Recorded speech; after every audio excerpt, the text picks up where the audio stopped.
Bismillahirrahmanirrahim. Assalamualaikum warahmatullahi wabarakatuh.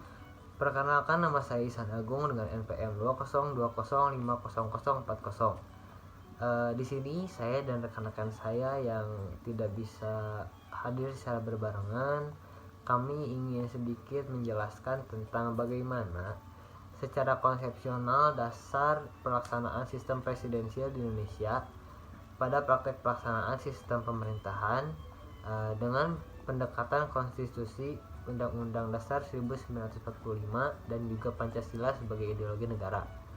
Yang pertama pasti ada pengertian. Nah, di sini ada pengertian sistem pemerintahan presidensial. Jadi, sistem pemerintahan presidensial ini atau juga bisa disebut sebagai sistem kongresional adalah sistem pemerintahan di mana eksekutif, badan eksekutif dan juga legislatif memiliki kedudukan yang independen. Jadi kedua badan tersebut tidak berhubungan secara langsung seperti yang ada dalam pemerintahan parlementer. Jadi mereka pun dipilih oleh rakyat secara terpisah. Sistem presidensial ini juga tidak mengenal yang namanya lembaga pemegang supremasi tertinggi, dan kedaulatan negara dipisahkan menjadi 3 cabang kekuasaan, yaitu legislatif, yudikatif, dan juga eksekutif, yang secara idealnya diformulasikan oleh Montesquieu, yaitu trias politica.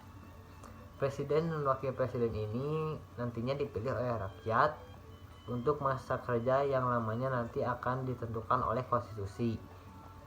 Konsentrasi kekuasaan ada pada presiden sebagai pemimpin atau kepala negara dan juga kepala pemerintahan. Nah, dalam sistem presidensial ini, presiden dan juga wakil presiden dibantu oleh para menteri yang diangkat dan juga bertanggung jawab kepada presiden. Dan sistem pemerintahan presiden ini merupakan suatu sistem pemerintahan negara republik di mana kekuasaan eksekutif dipilih melalui pemilu dan terpisah dengan kekuasaan legislatif. Kita kalau ngomongin soal pemilu di Indonesia, jadi pertama itu pemilu di Indonesia pada awalnya hanya ditunjukkan untuk pemilihan anggota lembaga perwakilan seperti DPR, DPRD provinsi, dan juga DPRD kabupaten dan kota. Namun setelah amandemen keempat Undang-Undang Dasar 1945 pada tahun 2002, pemilihan presiden dan wakil presiden ini atau yang disebut juga Pilpres, yang semuanya dilakukan oleh MPR, akhirnya disepakati untuk dilakukan oleh rakyat dari rakyat, dan sehingga Pilpres pun masuk ke dalam rangkaian pemilu. Nah, Pilpres diadakan pertama itu pada tahun 2004, dan pada tahun 2007 berdasarkan Undang-Undang Nomor 22 Tahun 2007 pemilihan kepala daerah dan juga wakil kepala daerah atau disebut pilkada juga dimasukkan ke dalam pemilihan di pemilu ini. Dan pada umumnya istilah pemilu ini lebih sering ditujukan kepada anggota legislatif dan presiden yang diadakan setiap 5 tahun sekali, dan pemilu harus dilakukan secara berkala karena memiliki fungsi sebagai sarana pengawasan rakyat terhadap wakilnya. Materi selanjutnya akan disampaikan oleh teman saya. Silakan. Perkenalkan, nama saya Emraffi Rizky dengan NPM 202050047. Di sini saya akan melanjutkan materi selanjutnya. Ciri-ciri sistem pemerintahan presidensial. Ciri-ciri dari sistem pemerintahan presidensial antara lain: 1. Dikepalai oleh seorang presiden sebagai kepala pemerintahan sekaligus kepala negara. 2. Kekuasaan eksekutif presiden diangkat berdasarkan demokrasi rakyat dan dipilih langsung oleh mereka atau melalui Badan Perwakilan Rakyat. 3. Presiden memiliki hak istimewa untuk mengangkat dan memberhentikan menteri-menteri yang memimpin departemen dan non-departemen. 4. Kabinet dibentuk oleh presiden. 5. Presiden tidak bertanggung jawab kepada parlemen. Hal itu dikarenakan presiden tidak dipilih oleh parlemen. 6. Presiden tidak dapat membubarkan parlemen seperti sistem parlementer. 7. Parlemen memiliki kekuasaan legislatif. Dalam keadaan normal, kepala pemerintahan dalam sistem presidensial tidak dapat dipaksa untuk mengundurkan diri oleh badan legislatif, meskipun terdapat kemungkinan untuk memecat seorang presiden dengan proses pendakwaan luar biasa. Materi selanjutnya akan dilanjutkan oleh Regi. Ya, baik, saya Regi Patria dengan NPM 202050436 akan menjelaskan mengenai kelebihan dan kekurangan sistem pemerintahan presidensial. Untuk kelebihan sistem pemerintahan presidensial adalah salah satunya badan eksekutif lebih stabil kedudukannya karena tidak tergantung pada parlemen. Yang kedua, masa jabatan badan eksekutif lebih jelas dengan jangka waktu tertentu. Misalnya masa jabatan Presiden Amerika Serikat adalah 4 tahun, Presiden Filipina 6 tahun, dan Presiden Indonesia adalah 5 tahun. Poin ketiga, penyusunan program kerja kabinet mudah disesuaikan dengan jangka waktu masa jabatannya. Dan poin keempat, menyebut bahwa legislatif bukan tempat kaderisasi untuk jabatan-jabatan eksekutif karena dapat diisi oleh orang luar, termasuk anggota parlemennya itu sendiri. Dan itu adalah beberapa kelebihan sistem pemerintahan presidensial. Dan kekurangan sistem pemerintahan presidensial ada beberapa poin, salah satunya menyebut bahwa kekuasaan eksekutif di luar pengawasan langsung legislatif, sehingga dapat menciptakan kekuasaan yang mutlak. Poin kedua, sistem pertanggungjawaban kurang jelas.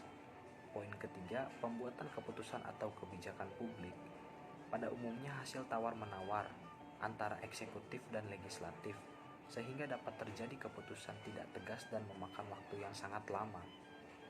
Poin keempat, karena presiden tidak bertanggung jawab pada bagian legislatif, maka sistem pertanggungjawabannya menjadi tidak jelas. Poin terakhir, bisa menciptakan sebuah kekuasaan yang mutlak karena kekuasaan eksekutif berada di luar pengawasan langsung legislatif. Dan berikutnya contoh negara yang menggunakan sistem pemerintahan presidensial. Ada beberapa negara, misalnya seperti Amerika Serikat, Filipina, Brazil, Mesir, dan Argentina. Nah, untuk di Indonesia sendiri, Indonesia menganut sistem pemerintahan presidensial, tetapi tidak akan sama persis dengan sistem pemerintahan presidensial yang berjalan di Amerika Serikat misalnya. Bahkan negara-negara tertentu memakai sistem campuran antara presidensial dan parlementer. Contohnya misalnya negara Perancis yang sekarang ini, negara tersebut memiliki presidensial sebagai kepala negara yang memiliki kekuasaan besar, tetapi juga terdapat menteri yang diangkat oleh presiden untuk menjalankan pemerintahan sehari-hari. Itu salah satu kebijakan di Perancis. Dan sebagai negara dengan sistem presidensial, Indonesia juga banyak mengadopsi praktik-praktik pemerintahan di Amerika Serikat. Misalnya pemilihan presiden langsung dan mekanisme checks and balance. Konvensi Partai Golkar menjelang pemilu tahun 2004 juga mencontoh praktik konvensi di Amerika Serikat. Namun tidak semua praktik pemerintahan Indonesia bersifat tiruan semata dari sistem pemerintahan Amerika Serikat. Contohnya Indonesia mengenal adanya lembaga Majelis Permusyawaratan Rakyat, sedangkan di Amerika Serikat tidak ada lembaga semacam itu. Hal ini didasarkan pada pasal 4 ayat 1 yang berbunyi bahwa Presiden Republik Indonesia memegang kekuasaan pemerintahan menurut Undang-Undang Dasar. Dengan demikian, sistem pemerintahan di Indonesia menganut sistem pemerintahan presidensial. Halo, perkenalkan nama saya Rifki Raban Pauli dengan nomor NPM 2020542. Saya akan menjelaskan tentang sistem pemerintahan presidensial di negara Indonesia bagian A. Belum diamandemen tertuang dalam penjelasan UUD 1945 tentang 7 kunci pokok sistem pemerintahan negara tersebut sebagai berikut. Indonesia adalah negara yang berdasarkan hukum, sistem konstitusional, kekuasaan negara yang tertinggi di tangan Majelis Permusyawaratan Rakyat. Presiden adalah penyelenggara pemerintahan negara yang tertinggi di bawah Majelis Permusyawaratan Rakyat. Presiden tidak bertanggung jawab kepada Dewan Perwakilan Rakyat. 7 poin ini sebagai berikut. 1. Indonesia adalah negara yang berdasarkan atas hukum. 2. Sistem konstitusional. 3. Kekuasaan negara yang tertinggi di tangan Majelis Permusyawaratan Rakyat. 4. Presiden adalah penyelenggara pemerintah negara yang tertinggi di bawah Majelis Permusyawaratan Rakyat. 5. Presiden tidak bertanggung jawab kepada Dewan Perwakilan Rakyat. 6. Menteri negara ialah pembantu presiden. Menteri negara tidak bertanggung jawab kepada Dewan Perwakilan Rakyat. 7. Kekuasaan negara tidak terbatas. Berdasarkan 7 kunci pokok sistem pemerintahan Indonesia menurut UUD 1945 menganut sistem pemerintahan presidensial. Sistem pemerintahan ini dijalankan semasa pemerintahan Orde Baru di bawah kepemimpinan Presiden Soeharto. Ciri dari sistem pemerintahan masa itu adalah adanya kekuasaan yang amat besar pada lembaga kepresidenan. Hampir semua kewenangan presiden diatur menurut UUD 1945.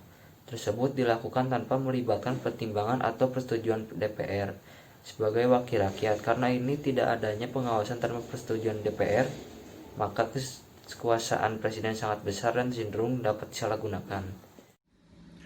Assalamualaikum warahmatullahi wabarakatuh. Nama saya Taufik Hedi Flandio dengan NPM 2020-530. Di sini saya akan melanjutkan materi yaitu 4B, Sistem Pemerintahan Negara Indonesia berdasarkan Undang-Undang 1945 setelah diamandemen. Sekarang ini sistem pemerintahan di Indonesia masih dalam masa transisi. Sebelum diberlakukannya sistem pemerintahan baru berdasarkan Undang-Undang 1945 hasil amandemen keempat tahun 2002. Sistem pemerintahan Indonesia masih mendasarkan pada Undang-Undang Dasar 1945 dengan beberapa perubahan seiring dengannya adanya transisi menuju sistem pemerintahan yang baru. Sistem pemerintahan baru diharapkan berjalan mulai tahun 2004 setelah dilakukannya pemilu 2004. Pokok-pokok sistem pemerintahan Indonesia adalah sebagai berikut. Yang pertama, bentuk negara kesatuan dengan prinsip otonomi daerah yang luas. Wilayah negara terbagi dalam beberapa provinsi. Yang kedua, bentuk pemerintahan adalah republik, sedangkan sistem pemerintahan presidensial. Yang ketiga, presiden adalah kepala negara dan sekaligus kepala pemerintahan. Presiden dan wakil presiden dipilih dan diangkat oleh MPR untuk masa jabatan 5 tahun. Untuk masa jabatan 2004-2009, presiden dan wakil presiden akan dipilih secara langsung oleh rakyat dalam satu paket. Yang kelima, kabinet atau menteri diangkat oleh presiden dan bertanggung jawab kepada presiden. Yang keenam, parlemen terdiri atas 2 bagian, bikameral, Dewan Perwakilan Rakyat (DPR) dan Dewan Perwakilan Daerah (DPD). Para anggota dewan merupakan anggota MPR DPR, memiliki kekuasaan legislatif dan kekuasaan mengawasi jalannya pemerintahan. Jadi kesimpulan sistem pemerintahan negara menggambarkan adanya lembaga-lembaga yang bekerja dan berjalan saling berhubungan satu sama lain menuju tercapainya tujuan penyelenggaraan negara. Lembaga-lembaga negara dalam suatu sistem politik meliputi 4 institusi pokok, yaitu eksekutif, birokratif, legislatif, dan yudikatif. Selain itu, terdapat lembaga lain atau unsur lain seperti parlemen pemilu dan dewan menteri pembagian sistem. Pemerintahan negara secara modern terbagi 2, yaitu presidensial dan ministerial parlemen. Pembagian sistem pemerintahan presidensial didasarkan pada hubungan antara kekuasaan eksekutif dan legislatif. Dalam sistem presidensial, badan eksekutif berada di luar pengawasan legislatif. Dalam sistem pemerintahan negara, republik, lembaga-lembaga negara itu berjalan sesuai dengan mekanisme demokratis. Sedangkan dalam sistem pemerintahan negara monarki, lembaga itu bekerja sesuai dengan prinsip-prinsip yang berbeda. Mungkin itu saja dari kelompok kami, kurang lebihnya mohon maaf.